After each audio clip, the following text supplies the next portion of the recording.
All right, as we get into it, really quick question for you guys. I need to know who here has been to, whether you wanted to or not, who here has been to Disney before? Disneyland, Disney World, one of the Disneys. Disney Store, I don't care, right? Okay, anything like that. And how many of you are financially responsible and you haven't gone to Disney, right? Yeah, okay, good. All right, yeah, it's not cheap to go, by the way. But anyways, my family actually loves go. We're Disney peeps. We've been Disney peeps for a while.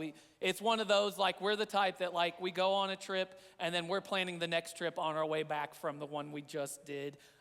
We usually like to try and go, like, every other year. You know, it's not like something we do every month or anything like that. But we really do like it. It's a lot of fun. And we actually, we've been to Disney World a few times as a family. It's just one of those where, like, for the most part, my family of 5 can go there and we get along most of the time we're there. There's not as many as arguments as there normally is. So it's a really, really good time for us and our kids.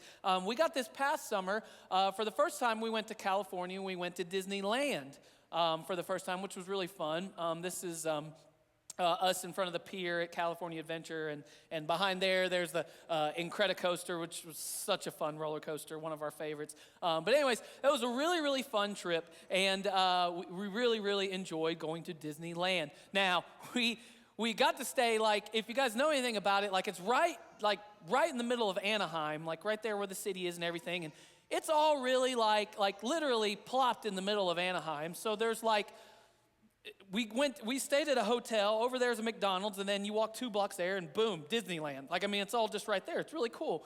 So you just walk back and forth from the hotel every day. But we also decided we have a few other days that, because we didn't know if we'd ever go back to California, and we wanted to do some sightseeing. So we went and got to see, like, the Hollywood sign and different stuff like that. And my wife really, really wanted to go to the Walk of Fame with, like, the stars and the names of all the stars, and go to the Chinese theater and do all that stuff, right? Well, as fun as Disneyland was, when we went down there in California, like to the Walk of Fame and stuff, it was kind of more of like, you know, a little bit of a culture shock for our family. Like, as we were walking down that ways, it was like, first we were all just kind of doing our own thing. By the end of it, I felt like all 3 of my children were right beside me the entire, because we saw some things we can't unsee, guys. I mean, it was some interesting things happening down there in the old Hollywood. But we did have a great time. But one thing that I love about Disney, and this is probably for me why I love learning about it and going there and stuff like that. Yes, I love the rides. Yes, we're big fans of all the fun things that you do with all of that. And of course, I was a kid. I watched Disney movies growing up, all that stuff. But for me, what I love more than anything is I love seeing, like, all the different things that they use for special effects and for the attractions. And I love going, how did they do that?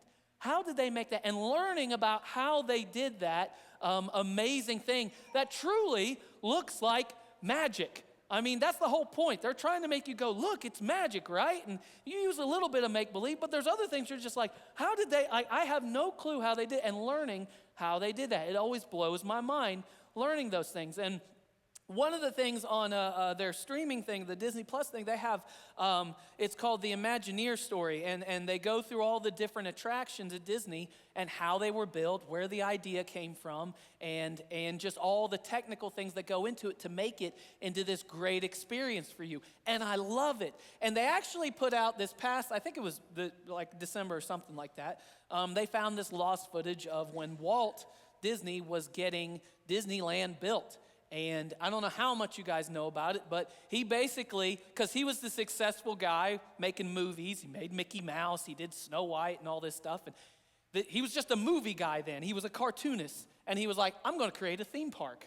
And they're all like, you're crazy, that's a horrible, horrible idea. His wife even told him, said, hey, don't do that. Like, amusement parks are filthy, dirty, full of carnies. Like, you don't want to do that. Like, people will not go to that. And he's like, I'm going to do that. I'm going to make a place where a whole family wants to go. And they're like, okay, so when are you going to do that? He's like, in a year. They're like, 1 year, you're going to have this place built where people can, yep, going to do it. So this whole documentary is like all of the film of them building Disneyland in a year in the middle of Anaheim, California, which is just awesome to see. But it's also funny to see how much, I'm like, there were sometimes you're like, this guy they have no idea what they're doing. I watched a guy on like a heavy construction equipment, like going up a hill, and the whole thing rolls, and he has to bail. And I'm like, I think I just witnessed a guy die on camera here. It was crazy, some of the stuff that they did, and it was a big mess. But it started because one guy, Walt Disney in particular, had a vision. Now he had other people around him. One big guy was his brother Roy. Roy was the one who always had to worry about the money. Roy was the one that was, when Walt said, I got this great idea, he'd walk away and they all go, Roy, how are we going to do that? And Roy would have to be the one to worry about that. But literally, starting with one idea, they built this amazing thing. Now, I know some of y'all are like, I don't care about Disney, so I'm not enjoying this at all. But for me, it's amazing how one idea can become something so amazing. Walt had this to say about when it came to truly doing something like this. He said, if you can visualize it, if you can dream it, there's some way to do it. I love that. He says there's some way. A lot of people use that quote and they just say, visualize it, dream it, do it. Like it was black and white. Like this is what but I love how he actually says, if you can visualize it, if you have this idea in your head, and if you can dream it, if you can go, here it is, what could it be? He says, there's some way to do it. I love that idea. There's some way to do this. And it was that simple idea that built Disneyland, which eventually made Disney World and all these different amazing things that are out there now, that all started with one guy who had this great idea and said, I'm going to visualize it, I'm going to dream it, and then I'm going to do it. And they made a lot of mistakes on the way. Opening day, they did it. They opened Disneyland in 1 year. But here's the great part. That was not a very magical day.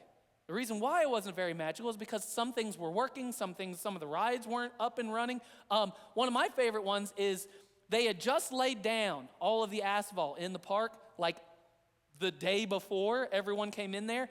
And it was so warm in California, all the ladies used to wear like high heels like all the time.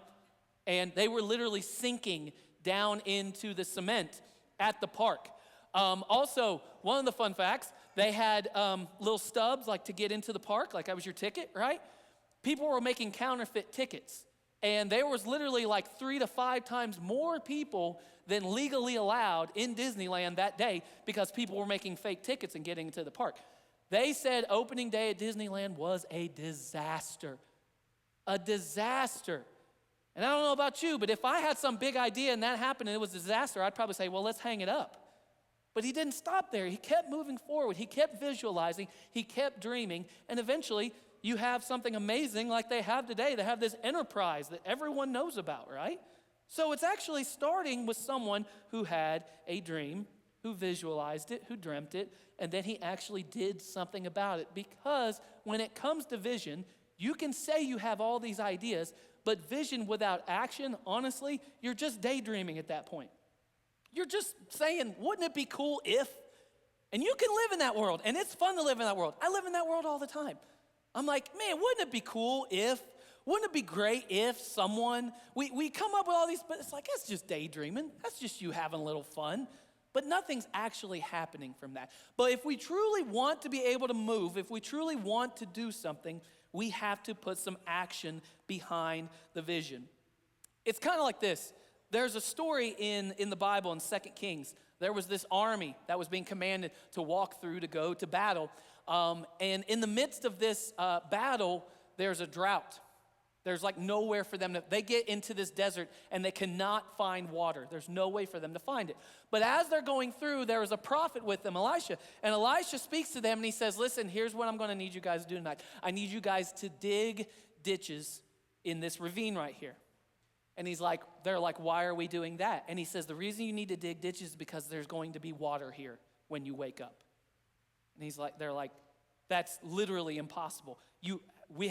He says, it's not going to happen unless you dig the ditches. Dig the ditches. God said there will be water here. They dig the ditches. Wouldn't you know it, the next day there's water there. Water enough for every single one of them.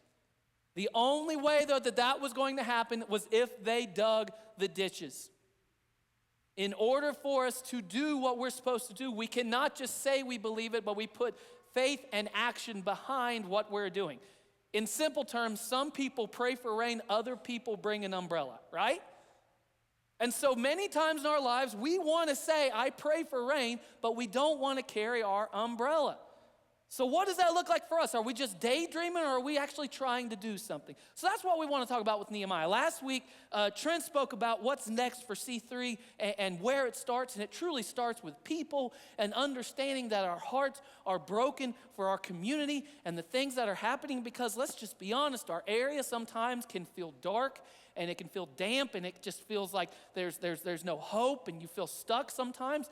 But what if C3 decided that we were going to be a beacon of light, that we were actually going to reach out to our community, that we were going to try and be the best church for the tri-state? What if we actually started at that point understanding that it's about people?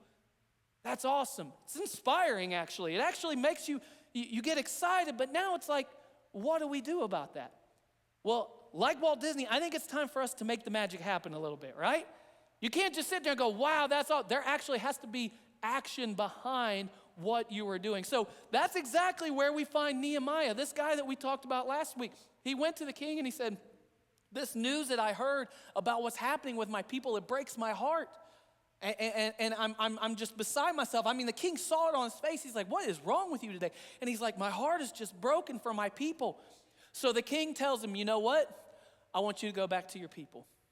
I want you to go back to your people, and I want you to take care of your people by rebuilding their walls. You know what? Actually, you're not just going back. I'm going to send you back.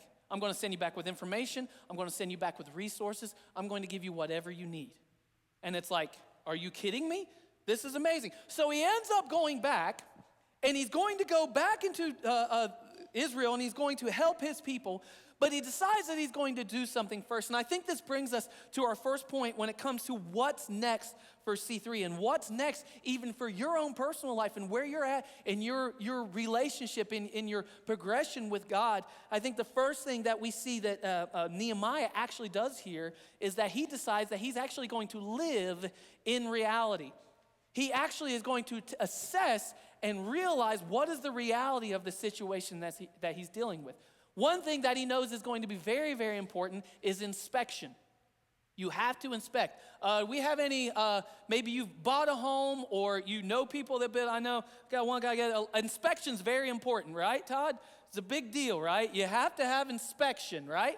That is a huge deal. Why is that so important? Here's what's great about it. Nehemiah did not just come in on a horse in a parade. He didn't just walk through there and he didn't say, all right, guys, I got this big vision. We're going to make this happen. He doesn't call a town hall meeting. He doesn't do all these things. He actually, what he does is he comes in quietly and he goes out into the dark of the night and he assesses the situation. Look at what it actually says here. Nehemiah 2. Let me read this for you guys. Nehemiah 2, verses 11 through 13. He says, I went to Jerusalem, and after staying there 3 days, I went out during the night, examining the walls of Jerusalem, which had been broken down. He knew that in order to be able to talk to anyone about this or to get anybody on board, he had to first assess the reality and inspect the walls himself. He didn't just go off of hearsay. He didn't just go off of what his family told him, but he's like, I need to see the damage firsthand. I need to see what's going on. I cannot skip out on inspecting the damage and the hurt that has been done to my people if I'm actually going to do anything about it. You see, one thing that Nehemiah understood more than anything, and it's the reason why he didn't call some big town hall meeting, he understood that you are never, ever going to be able to fix a situation if you're not willing to face it. You cannot fix what you are not willing to face in your life. He saw this practically right at the beginning, right? He starts praying, and he's broken, and he's been fasting, and he's got this permission from the king, and he's got the most powerful man in the world backing him, and he goes to rebuild the walls, and he's got all these resources, he's got the authority, he's got all the momentum, and the first thing he decides to do is he's actually going to go in and he's going to observe. Why does this even matter? Because he wanted to see the real problem. He didn't just want to hear about it secondhand. He didn't want to hear it from someone else. He refused to overpromise and undeliver. He was actually going to own up to what's happening. He didn't let emotion drive his plan. He wanted facts to back that up. You see, the whole thing about this, us building a new thing and this what's next idea that we're going through, I want you to know that today this doesn't just happen because one day Trent or whoever walks in and says, hey, it'd be nice if we had a bigger building. It didn't really go that way. It's been months and months of talking and praying and fasting and working and problem solving and really arguing, trying to figure out what the next phase of C3 is and what exactly that's going to look like. This did not just happen overnight. There has been inspection done in what we're doing. Understanding that this is not just some pie-in-the-sky dream. This is not just something we came up with out of the blue. This is actually a vision given by God so that we can actually take and look at it and count the cost of what it means to actually do this. This brochure, if you got one of these when you walked in, there should have been one on your seat. If you look through this, guys, I promise you, this is not something that was just thrown into ChatGPT and then made overnight. I'm telling you, this stuff has been worked on. This stuff has been prayed through. This stuff is something that we have stressed over. This is not something that we just came up with and said, let's see if it sticks. This has been a big deal because in order for us to be able to see the problem, we have to be able to face the problem. Think about your own life. Think about where you're at. What are things in your life that you know are a problem or a mess? You see, Nehemiah, he didn't just walk in there and go, look at this place. We just got to get a broom because it's a mess. No, he said there's got to be something done about this, so let me look at the situations. He went to each gate. He went to all of that and did a proper inspection of what was happening to the walls so that he could go back and say, this is what's going on. Think about my life so many times. I find myself in a place where whether it's anxiety, whether it's exhaustion, whether it's anger, whether it's frustration, there are things that happen in my life and I say, well, just look at my life. It's such a mess. Things are just going on. But instead of actually just saying it's a mess, what if I actually took a second and faced what was going on in my life and did a little bit of an inspection? Well, I'm just so mad right now. Well, why are you mad? I'm just so frustrated right now. Well, why are you frustrated? I feel overwhelmed. Why are you overwhelmed? Maybe because you haven't done a good job of planning. Maybe you haven't done a good job of assessing what's the reality of what you're in. Guys, right now, we started baseball season Friday night. And baseball season for us is literally every night till like the end of June or something crazy like that, right? And so I can sit there and go, I can't do anything else, guys. I'm just going to be baseball all the time. And we say that because we're complainers. But really, when it comes down to it, what do you have to do in order to be like, okay, maybe it's not everything on my, you know what you need? A schedule. And my wife is the schedule queen. She's great at it. She makes a schedule of every single game and then just sends it out in a group text to the entire family. And anytime there's a question about where the game, address the schedule. Go to the schedule. Look at the schedule. She is a great scheduler. I am not. So she does this schedule, and then I'm able to look at it and go, okay, well, looks like we'll have to be here at this time, and that kid plays there, and this kid's going there, so those people are going there. And it's going to be a constant thing, but we couldn't just go into it and go, well, my life's just a mess. My schedule's just a mess. I guess I just won't do anything about it. No, you have to make a schedule, and you have to stick to it. That's the only way we're ever going to accomplish anything. If you want to fix a mess in your life, you have to start somewhere. You have to inspect and say, what is it I can do today? What is it I can do in an hour? What is it that I can do for 10 minutes today? I think if we actually took that time to do it, we would actually start to see a change instead of just living in this constant world of just like, my life's a mess. Maybe there's something we can actually do about it because we can't fix what we won't face, because we can't rebuild anything in our lives that we're not going to take a second to examine, that we're not going to look over. You and I have those things. What is it? Maybe it's a relationship that needs repair. Maybe it's something you've been looking into and you're pretending that everything about it's fine. Or maybe it's some kind of habit. It's been holding you back and holding you down, and you won't admit to anyone or to anything that something's actually happening that is holding you back. Or maybe it's something God's been calling you to do for a while, and you're confused, you're scared, you're like, I don't think that's for me. I don't know, that there's something holding you back from doing that. You can't rebuild what you refuse to examine. Nehemiah understood this. So that's where he started. Before he started having these big rah-rahs, he understood you have to inspect. You have to look over everything. So what is it you need to face this week? Now, the next part of this, after he does the inspection, after he finally gets there, now he knows it's time to cast that vision. Now it's time to actually articulate. It's actually time to talk about what it is he sees happening, what needs to happen in front of everyone. But he knew that in order to do that, it had to be clear. It couldn't be confusing. It had to be simple. It had to be something everyone could understand. Look at what he says here in verse 17. He says, "Then I said to them, you see what trouble we're in. Jerusalem lies in ruins. Come, let us rebuild the wall of Jerusalem, and we will no longer be in disgrace. I also told them about the gracious hand of my God on me and what the king had said to me." You see, Nehemiah understood this, that in order for people to actually get behind this, in order for people to actually rally, it was going to be based off of clarity and not confusion. I want you to know that if I came in here today, or if we've came in here over the past month or anything, and we just came to you guys and said, you know what, we've been thinking about building something. Oh yeah, where are you going to build? I don't know. Maybe building. For what? I don't know. I thought we could hang out in it on Sundays, maybe. I don't know. We'll see what happens. You'd be like, yeah, no, that's not something I'm willing to get behind whatsoever, because I wouldn't want to get behind something like that.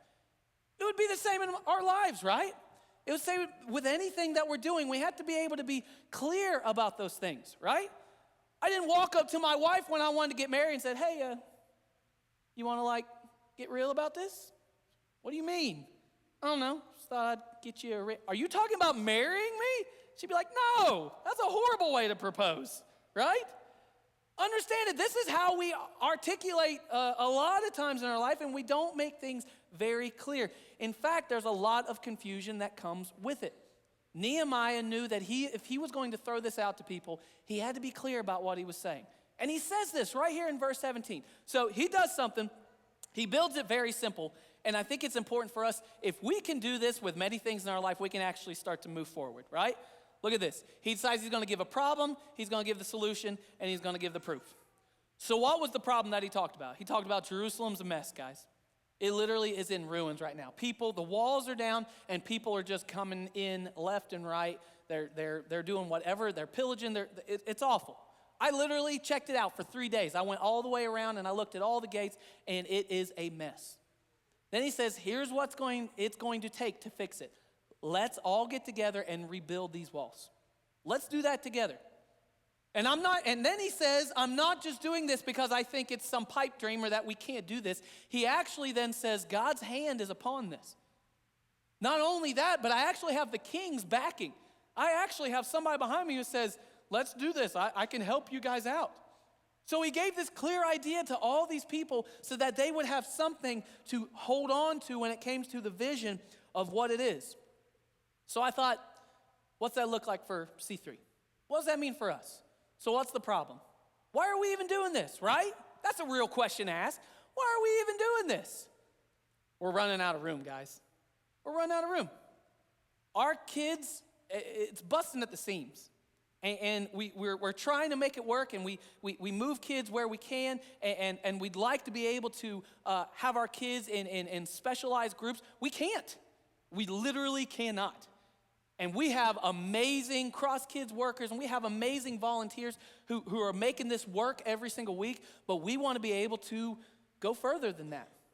Our Sunday mornings are starting to get a bit crowded, and we want to be able to have a place where families can come, where families can be a part of what we're doing here. So we want to build so that we can get over there, so that then the next part is we open this up, and this gets to be for our kids. This gets to be for our teens. This gets to be for the next generation. That we can say, this is your place. This is your time. And not only that, but we open this up to the community. This becomes a place truly for weddings, basketball teams, different events and things that happen. You get to come be a part of this and use it for free. Nothing. We ask for nothing in return. We get to do that. We want to do that. Why? Because we want to be the best church for the tri-state. We want to be able to be that beacon of hope and light. And if it takes one person being able to come in here and a basketball team, a little league team come in here and be able to have an extra practice, I say, great. That's the whole point. That's why that's the solution. That's where we find ourselves. And why do we believe that we're able to do this? Because we've seen lives changed. We've seen things happen in this building. We've seen people, there's stories sitting in this room right now, people who are watching online, whose lives have been changed by people who are sitting in this room right now. Not because of the building, but because of the people that are a part of it. The people that are a part of C3ers. So that's personal for me. I mean, honestly, that's why I think it's so important. But what does that look like for me and you? Because let's be honest, if you can't in your life articulate why you're doing something, probably should be doing it, right? The relationships in your life, the people who you hang out with, the places you go, the job you have, the church that you attend. Why do you come to C3? Why? Why are you a part of the things that, why does that even interest you? Why do you want it? Why do you come here on Sundays? Why do you read your Bible during the week? Why do you sing the songs? Why do you do those things? You know, I think it would go a long way for us to use the old phrase DTR, define the relationship. I think it's a lot of times where you get to the point where you're like, what is this all about? What is this truly all about? And I think if we're able to truly articulate that, then we can actually move forward. Because clarity is always going to be the thing that's going to create the momentum that we need. But if we find confusion in our life, it's always just going to create excuses. So clarity creates momentum. Confusion is always going to have and create excuses in our life. You see, Nehemiah didn't just say, hey, we should probably think about doing something because, you know, walls at some point would be nice, but only if you feel like it. No, he said, this is a mess. We have to do something. So what did he say? He said, let us rebuild. And that's leading me to the next part because this is important. He says, let us rebuild. It's important for every single one of us to know that now the next step is when things get real. It's time to activate. It's time to actually do something about it. Look what he says here in Nehemiah. He says, let us start rebuilding. So they began this good work. He said, let us rebuild, and the people responded, let us start rebuilding. You see what happens in Nehemiah 3, and I'll give you a little spoiler alert because Trent's going to come with that next week. I didn't want to steal all of his thunder, but it's great because next week we start seeing them working. And guess what? The people who are working, they know nothing about construction. They know nothing about building, architecture. They know none of that. These are the people that are living their everyday lives, and they come in and they say, I want to help. Why is that so important? Why is it so meaningful that all these people became a part of this? Because Nehemiah didn't make this about him, but he made it about us. Guys, I want you to know that C3, the next step for C3 of where we are going is never going to be about an individual. It's never going to be about one person's vision. It's going to be about the vision that is owned by every single person because this is what C3 is for. We are the church. Trent talks about it all the time and we almost joke with him because he says it so often. We don't go to church. This is not a church. This is a building. You and I are the church. We are the ones who go out and we show Jesus because of what Jesus did for every single one of us. I want you to know that the best vision that ever could be said or anything that could be happening here in this area is going to happen because it's a vision that every single person owns. That vision must be owned by everybody. You see, here's what's funny. Nehemiah had the backing of the king. Nehemiah had all the resources. He didn't need these people to rebuild it. He probably could have asked the king, hey, could you send some soldiers or could you send some of your just people and we'll have them do it and all these people can just watch? He actually invited these people in to be a part of it. Why? Because he knew what it meant for them. He knew that it would mean so much for them to see that wall built. Think about it. If you were a part of that and you built this wall and you'd be like, yeah, that wall is literally right out my back door. I see that every single day and I had a part of that. That actually meant something to me. This is the next step because all of it matters. I want you guys to know that every part of this matters. And what do I mean by that? Everyone and their grandma has to think this. All right, he's going to talk about money at some point, right? because it's part of it, right? Some people are going to give financially. That matters. Some people are going to pray and have been praying, and they haven't stopped praying for what the next direction and the next step for C3 is. That matters. That means something. There's other people who have been a part of this that are going to be part of the build team. They're the ones who are kind of helping us, whether it be like the plans for what it looks like. People are going to be helping us with what that's going to be and the final stages for that. That matters.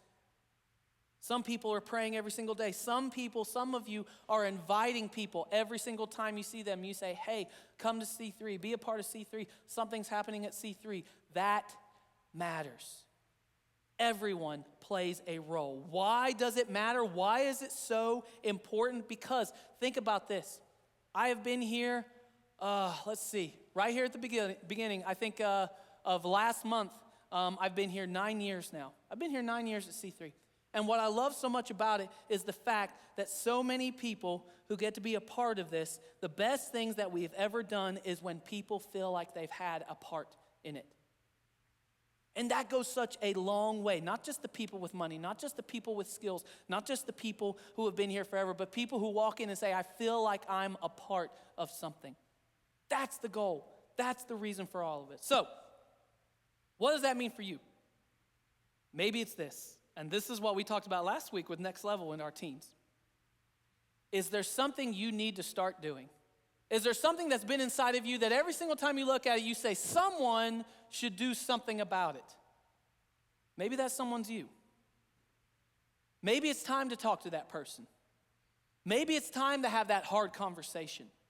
Maybe it's time to start making a step towards that thing that you know is an injustice or a pain and a struggle for someone, and you need to do something about it. Maybe it's time to make a move, because when it comes to rebuilding, when it comes to change, that is going to start when we decide that it's us that's doing it.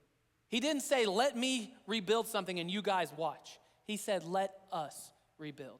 So, there's steps to this, right? Last week, Trent talked about what it meant for the different movements that we're supposed to make. So the progression was burden before building, prayer before planning, and identity before influence. It's important that we start with prayer, whereas with that burden. It's start that we keep moving forward with prayer, making sure that we're doing all the planning that we're supposed to.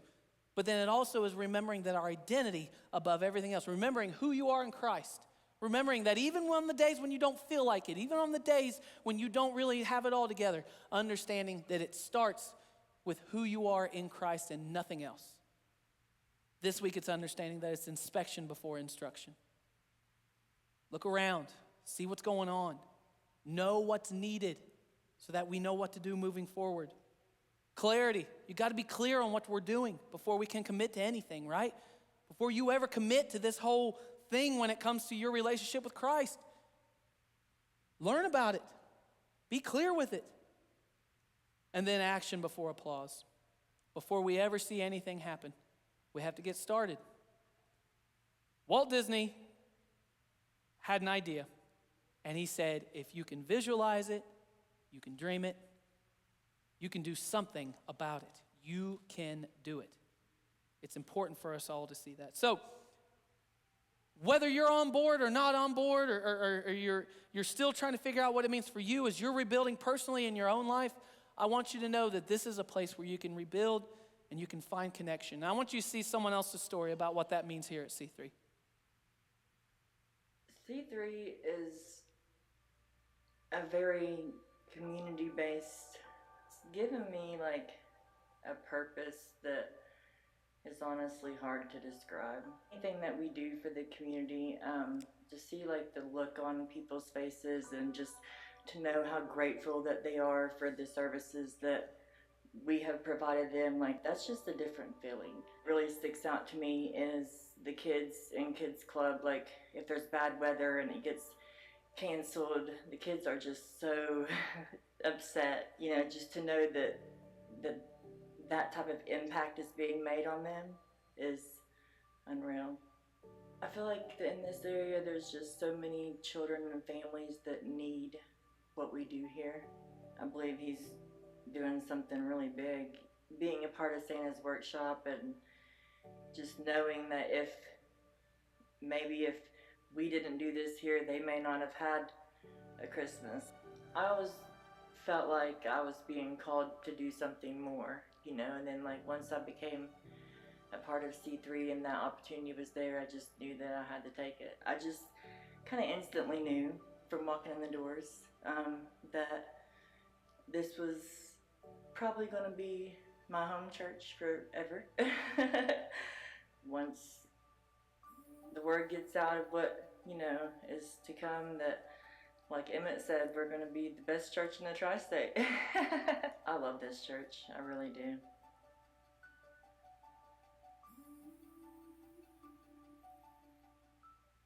Like Tamiko realized in her life, I hope today that you realize that you were made for something more. And that doesn't mean that you're made to be at C3. But that does mean that you were made for something greater than you could ever imagine, because you were created by a God who loves you, who cares for you, so much so that he gave his very own son to die for you. And if we move forward with anything, it's not because of one person or because of one idea, but it's because of us. It starts with every single one of us, because there's people in this audience right now who have stories about their encounter with Jesus. And the one thing that we all have in common is that God created us. He gave us a life. He gave us a purpose. He gave us a reason for living. And it starts with understanding the relationship and the name that we have now because of what Jesus did for us. Would you guys pray with me really quick, and we're going to close today. As we've looked at the reality of things and know that in our lives there are things that probably need inspecting, today I want you to know that you can do all the inspecting in the world, but I promise you, the only thing that's truly going to change anything, for you to do anything about it, is to ask Christ to change you. He's the only one that can do it. It's not going to be by any choice or any change that you think you can make or habit that you think you can form, but it's the saving grace of Jesus Christ that's going to do that for you.